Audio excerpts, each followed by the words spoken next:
دوسرا رکوع آ رہا ہے سورہ مبارکہ کا، یہ ہمارے اس منتخب نصاب کا ایک اہم درس ہے، اور یہ منتخب نصاب کا پہلا حصہ ہے جو جامع اسباق، سورۃ العصر، پھر آیت البر، تیسرا سبق یہ ہے۔ اس لیے کہ اس میں بھی وہ انسان کی نجات کے لیے جو چیزیں لازم ہیں وہ سب کی سب ان کا ایک اسکیلیٹن سمجھیے، اس کا جو ہے ایک خاکہ جو ہے، بلو پرنٹ اس کے اندر بھی آ گیا ہے۔ اور یہ اصل میں ایک ایسے شخص کی مثال ہے جو نہ خود نبی تھے نہ کسی نبی کے پیروکار تھے، لیکن وہی جو بات میں نے بارہا آپ سے عرض کی ہے کہ سلیم الطبع انسان، سلیم الفطرت انسان، اور سلیم العقل انسان، فطرت کج نہ ہوئی ہو، پرورٹڈ نہ ہو، اور انسان کی عقل جو ہے اس کے اوپر پردے نہ پڑ گئے، تو انسان کچھ حقائق تک پہنچ جائے گا چاہے کسی نبی کی دعوت اس تک نہ پہنچی ہو۔ وہ مقام کیا ہے کہ وہ پہچان لے گا کہ اس کائنات کا ایک خالق ہے، وہ اکیلا ہے، وہی اس کا مدبر ہے، وہی چلا رہا ہے،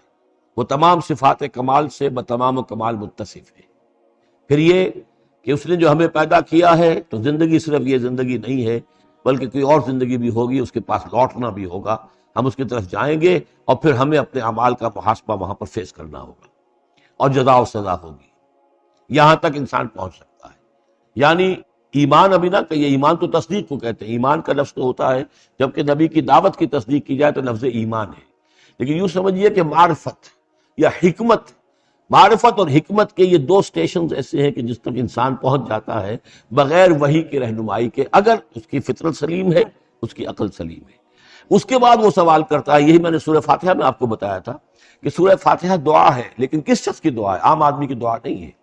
وہ ہمیں تلقین تو کی گئی ہے، نماز میں ہم وہی پڑھتے ہیں، لیکن اس میں پیش نظر کیا ہے کہ ایک شخص جو اپنی سلامتی طبع، سلامتی فطرت، سلامتی عقل سے یہاں تک تو پہنچ گیا کہ الحمدللہ رب العالمین الرحمن الرحیم مالک یوم الدین ایاک نعبد،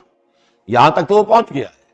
اے رب پھر تیری ہی بندگی کرنی چاہیے، تیری ہی مرضی پر چلنا چاہیے، لیکن تیری مرضی کس شے میں ہے یہ ہمیں معلوم نہیں، تو کس چیز سے راضی ہوتا ہے، کس سے ناراض ہوتا ہے یہ ہمیں معلوم نہیں، تیری بندگی کیسے کریں یہ ہمیں معلوم نہیں۔ تو اس سے آگے پھر ہے وہ جو اہدنا الصراط المستقیم، ایاک نعبد و ایاک نستعین اہدنا الصراط المستقیم۔ تو ایسی ایک شخصیت تھی حضرت لقمان کی،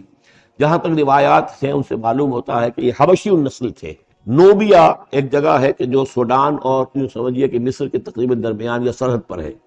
وہاں یہ رہتے تھے اور کارپینٹر تھے، لیکن یہ کہ اللہ تعالیٰ ذہانت کو بھی چاہے دے دے، لیکن ان کے اندر اللہ تعالیٰ نے وہ ذہانت بھی دی تھی، اور وہ سلامتی فکر، سلامتی عقل، سلامتی فطرت، سلامتی قلب، اس کے نتیجے میں وہ اس چیز تک پہنچ گئے تھے، توحید تک۔ اور اس کے ساتھ ہی یہ ہے کہ اعمال انسان کے جو ہیں وہ ضائع جانے والے نہیں ہیں، ان کا کوئی نہ کوئی بدلہ مل کر رہے گا۔ باقی یہ کہ جو چیزیں وہی سے معلوم ہوتی ہے، جنت دوزخ، وہ تو ان کے تذکرہ نہیں ملے گا اس کے اندر، جو چیزیں، اور کسی رسول کا تذکرہ بھی نہیں ملے گا، اس لیے کہ وہ کسی رسول کے امتی ہوتے تو تذکرہ کرتے۔ یہاں انہوں نے جو اپنی ایک حکیم اور دانا انسان نے اپنے ساری عمر کے سوچ کا جو لب لباب ہے، خلاصہ ہے، حاصل ہے، وہ اپنے بیٹے کو اپنے انتقال کے وقت وصیت کی شکل میں منتقل کیا ہے، اور اس کو اللہ تعالیٰ نے قرآن میں نقل کر دیا، کیونکہ ان کے اقوال کوٹ کیے جاتے تھے۔ جیسے ہم کوئی تقریر کرتے ہیں تو کبھی علامہ اقبال کا حوالہ دیتے ہیں، ان کا شعر کوٹ کر دیتے ہیں، کبھی کسی اور کا، تو یہ بھی اصل میں عرب میں خطباء اور شعراء جانتے تھے کہ یہ لقمان جو ہیں یہ بہت ہی حکیم اور دانا انسان تھے، اور ان کے اقوال جو ہیں کوٹ کیے جاتے تھے اشعار میں بھی اور خطبات میں بھی۔ تو اللہ نے بتایا کہ دیکھو یہ لقمان بھی جو اپنی سلامتی طبع اور سلامتی فکر کی وجہ سے جہاں تک پہنچا، وہ وہی اصول ہے کہ جن کی طرف محمد تمہیں دعوت دے رہے ہیں صلی اللہ علیہ وسلم۔ وَلَقَدْ آتَيْنَا لُقْمَانَ الْحِكْمَةَ، اور ہم نے لقمان کو دانائی عطا کی۔ دانائی کا نتیجہ کیا تھا؟ انشکر للہ، کہ شکر کرو اللہ کا۔ دانائی کا تقاضا، فطرت کی سلامتی کا تقاضا کیا ہے؟ جو بھی آپ کے ساتھ بھلائی کرے اس کے لیے ایک احسان مندی کی جذبات آپ میں پیدا ہونے چاہیے۔ اگر نہیں ہو رہا ہے تو فطرت جو ہے پرورٹڈ ہے، بس ہو گئی، جو بھی بھلائی کرے۔ اور عقل کا تقاضا کیا ہے کہ اصل جو ہے منعم اس کو پہچان لیا جائے، اور وہ اللہ ہے۔ تو نتیجہ کیا نکلے گا؟ وہ سلامتی طبع جمع سلامتی عقل، تو اللہ کو پہچان لیا جائے اور کہا جائے الحمدللہ، جہاں سے قرآن مجید شروع ہوتا ہے۔ انشکر للہ، کہ شکر کرو اللہ کا۔ ومن یشکر فانما یشکر لنفسہ، جو کوئی بھی شکر کرتا ہے تو وہ شکر کرتا ہے اپنے ہی بھلے کے لیے، اپنے ہی فائدے کے لیے۔ ومن کفر فان اللہ غنی حمید، اور جو کفران نعمت کرتا ہے، ناشکری کرتا ہے، تو اللہ تو غنی اور حمید ہے۔ وَإِذْ قَالَ لُقْمَانُ لِابْنِهِ، اب یہاں سے حضرت لقمان کی وہ نصیحتیں ہیں جو انہوں نے اپنے بیٹے کو کی ہیں، یہاں مذکور نہیں ہے، لیکن مراد یہی ہے کہ انتقال کے وقت، جیسے کہ کوئی شخص دولت مند ہے تو وہ اپنے انتقال کے وقت اپنے بیٹوں کو، یا اگر بیٹا ایک ہی ہے تو اسے بتائے گا کس سے لینا ہے، کس کو دینا ہے، کیا حساب کتاب ہے، کہاں کہاں میرے ایسٹس ہیں، کوئی دفینہ ہے تو بھی بتائے گا کہ میرا وہاں فلاں جگہ پر دولت دفن ہے۔ ایک حکیم انسان کے پاس اصل شے اس کی ساری عمر کے غور و فکر کا جو حاصل ہے کہ میں نے جو کچھ سوچا ہے، میں نے جو کچھ بھی حاصل کیا ہے اپنی فطرت سلیمہ اور عقل سلیم کی رہنمائی میں، وہ میں تمہیں منتقل کر رہا ہوں۔ وَإِذْ قَالَ لُقْمَانُ لِابْنِهِ وَهُوَ يَعِظُهُ، یاد کرو جب کہ کہا لقمان نے اپنے بیٹے سے اور وہ اسے نصیحت کر رہے تھے، یا بنی لا تشرک باللہ، نمبر ایک اللہ کے ساتھ شرک مت کیجو، ان الشرک لظلم عظیم، یقیناً شرک بہت بڑا ظلم ہے، بہت بڑا ظلم ہے، سب سے بڑی ناانصافی۔ عربی زبان میں ظلم کہتے ہیں وضع الشیء فی غیر محلہ، کسی شے کو ہٹا کر اس کے اصل مقام سے ہٹا کر کہیں اور رکھ دینا، یہ ظلم ہے۔ اللہ خالق ہے تنہا، باقی سب مخلوق ہے، اب آپ نے مخلوق میں سے کسی کو اللہ کے برابر کر دیا، یا اللہ کو کسی اعتبار سے گرا کر مخلوق کے صف میں لا کے کھڑا کر دیا، تو اس سے بڑا شرک، اس سے بڑی ظلم، اس سے بڑی ناانصافی، اس سے بڑا ظلم کوئی نہیں۔ وَإِذْ قَالَ لُقْمَانُ لِابْنِهِ وَهُوَ يَعِظُهُ يَا بُنَيَّ لَا تُشْرِكْ بِاللَّهِ إِنَّ الشِّرْكَ لَظُلْمٌ عَظِيمٌ، اور اس کے بعد فوراً ہی اللہ تعالیٰ نے اپنی طرف سے ایک بات ایڈ کی ہے۔ یہ چوتھا مقام آ گیا ہے کہ جہاں اللہ کے حق کے فوراً بعد والدین کا حق۔ ظاہر بات ہے کہ حضرت لقمان کو یہ بات کچھ یعنی مناسب نہیں معلوم ہوئی کہ وہ اپنا حق بھی بیان کرے، لہذا اس کی تکمیل کر دی ہے اللہ تعالیٰ نے۔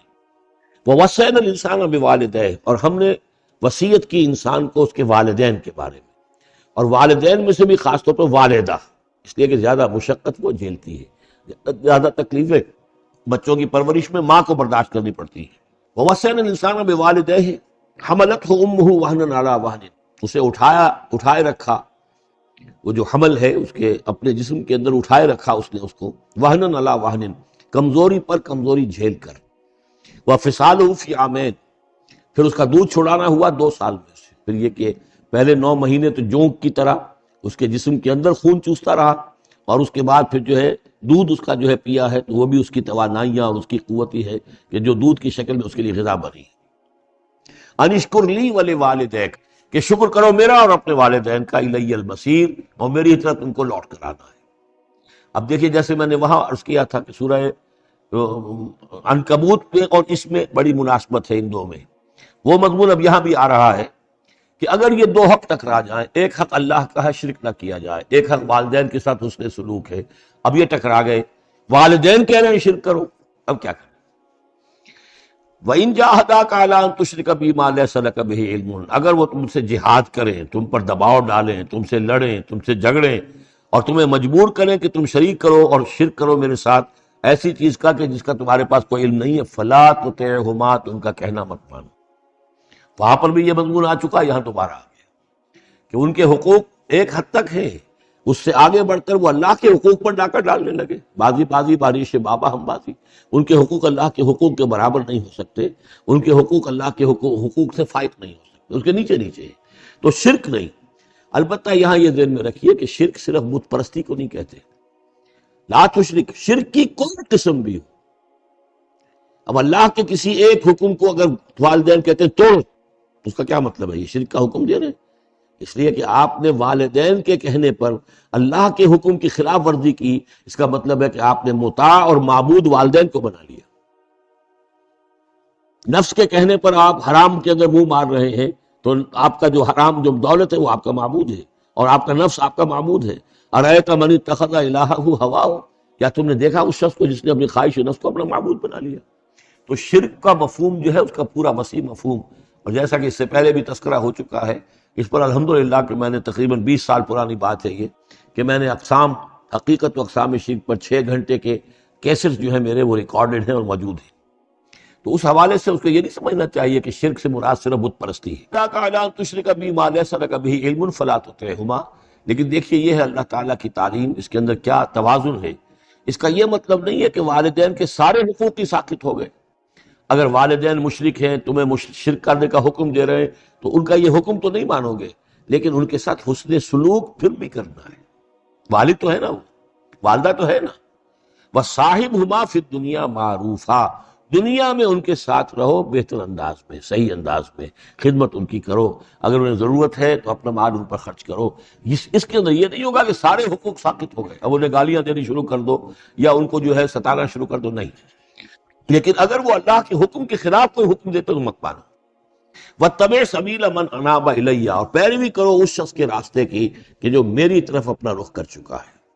یعنی والدین کا اتباع نہیں ہے، والدین کی اطاعت نہیں ہے، والدین کے ساتھ حسن سلوک ہے۔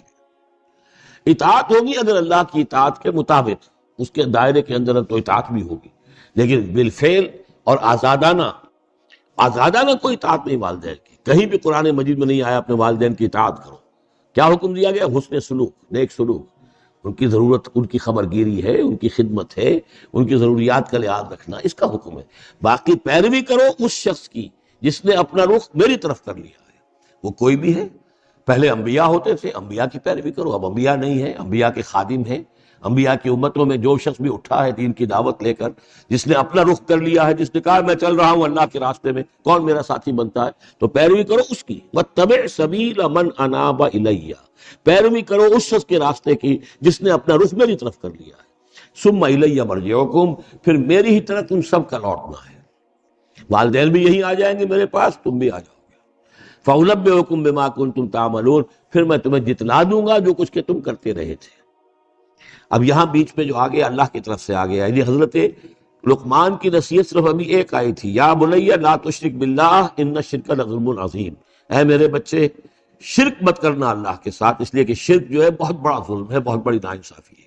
دوسری وصیت ان کی کیا ہے؟ یا بنی انہا ان تک مثقال حبۃ من خردل فتکن فی صخرۃ او فی السماوات او فی الارض یأت بہ اللہ ان اللہ لطیف خبیر۔ اے میرے بچے، عمل خواہ وہ نیکی کا ہو خواہ بدی کا ہو، انہا، ہا کی ضمیر ہے عمل کی طرف، عمل خواہ ایک رائی کے دانے کے ہم وزن ہو۔ اب یہ سب سے چھوٹی چیز، رائی کا دانہ، فتیلہ، نقیرہ، یہ تین چیزیں آتی ہیں قرآن مجید میں عام طور پر چھوٹی شے کے لیے،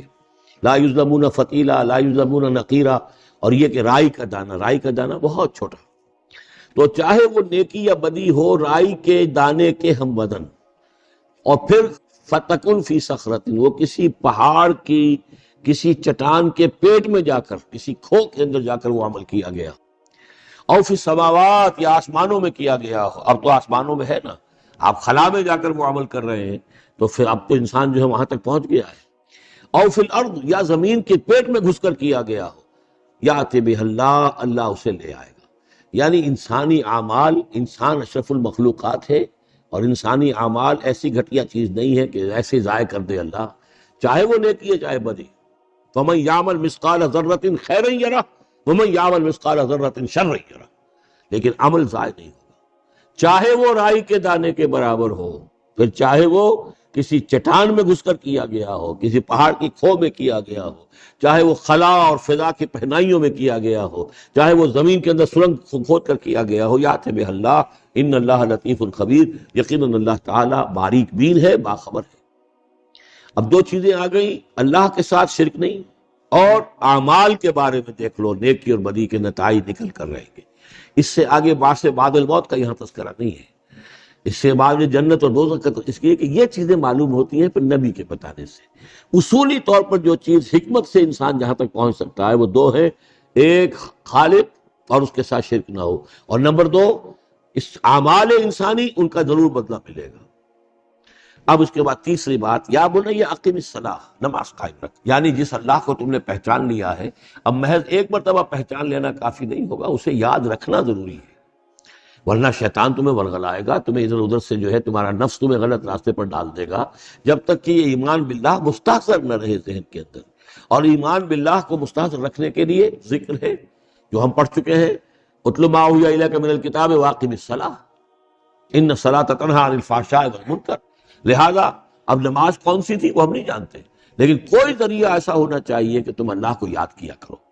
یا بنی اقم الصلاۃ، اور نمبر 4 وَأَمُرْ بِالْمَعْرُوفِ وَانْهَ عَنِ الْمُنْکَرِ، اور نیکی کا حکم دو اور بدی سے روکو۔ یہ بھی تمہاری ذمہ داریوں میں سے ہے، یہ بھی انسان کی، یوں سمجھیے کہ اس کی انسانیت، اس کی شرافت، اس کی مروت کا تقاضا ہے کہ وہ اپنے جو ابنائے نو ہیں، جو بھی انسان ہیں، ان کی بھلائی کے لیے کوشاں ہوں، اور سب سے بڑی بھلائی ان کی، سب سے بڑی خدمت یہی ہے کہ انہیں برائیوں سے روکا جائے اور بھلائیوں کی دعوت دی جائے۔ وَاصْبِرْ عَلَىٰ مَا أَصَابَكَ، اور یہ بھی جان لو کہ اگر یہ امر بالمعروف و نہی عن المنکر کرو گے تو تکلیفیں آئیں گی، مصیبت آئیں گی۔ پسند تو کسی کو نہیں ہے کہ آپ اس پر تنقید کریں۔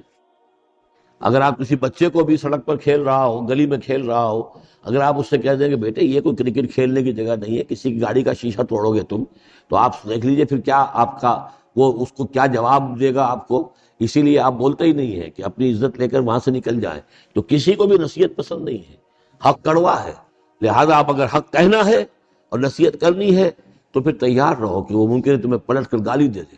وہ کہے کہ تم پہلے ذرا اپنے دامن کو دیکھو تمہارے کتنے دھبے ہیں۔ اب جو بھی ہو برداشت کرو، اور اگر کوئی بڑی بات ہے، اگر فرعون کے سامنے جا کر حق کہو گے تو وہ تو کہے گا کہ میں تمہیں جیل میں ڈالوں گا۔ تو اس طریقے سے یہ وَاصْبِرْ عَلَىٰ مَا أَصَابَكَ، پھر جو شے بھی تم پر آئے اس پر صبر کرو، إِنَّ ذَلِكَ مِنْ عَزْمِ الْأُمُورِ، یقیناً یہ چیزیں ہیں جو بڑی ہمت کے کاموں میں سے۔ گویا کہ وہ چاروں چیزیں اس میں آ گئیں، وَالْعَصْرِ إِنَّ الْإِنسَانَ لَفِي خُسْرٍ إِلَّا الَّذِينَ آمَنُوا وَعَمِلُوا الصَّالِحَاتِ وَتَوَاصَوْا بِالْحَقِّ وَتَوَاصَوْا بِالصَّبْرِ۔ یہاں اصطلاحات ذرا علیحدہ ہو گئی، تواسی کی بجائے امر بالمعروف نہی عن المنکر آ گیا، صبر جو کا تو ہے۔ باقی ایمان اور وہ تمام چیزیں، اعمال صالحہ میں سے نماز آ گئی، والدین کے ساتھ حسن سلوک آ گیا۔ آخری دو آیتیں ہیں وَلَا تُصَعِّرْ خَدَّكَ لِلنَّاسِ،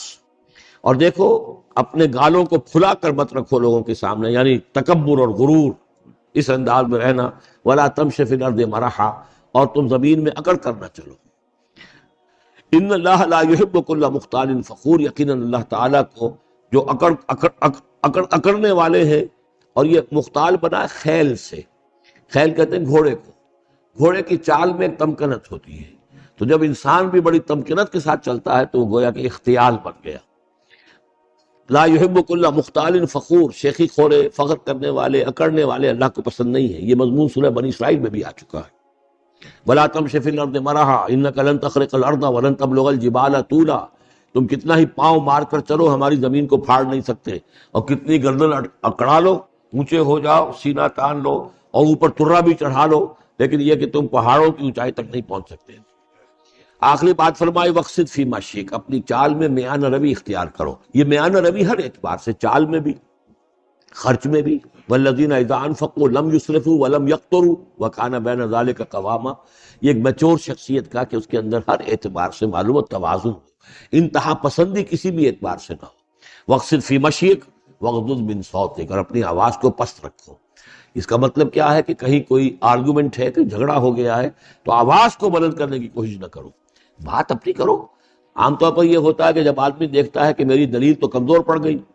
تو پھر وہ اپنی آواز کی والیوم بڑھا کر کوشش کرتا ہے کہ کمپنسیٹ کرے کہ دلیل عقلی اعتبار سے تو کمزور ہے لیکن میری آواز جو ہے وہ اس کے اندر وزن پیدا کر دے۔ وَلَا وَاغْضُضْ مِن صَوْتِكَ، اور دیکھو إِنَّ أَنكَرَ الْأَصْوَاتِ لَصَوْتُ الْحَمِيرِ،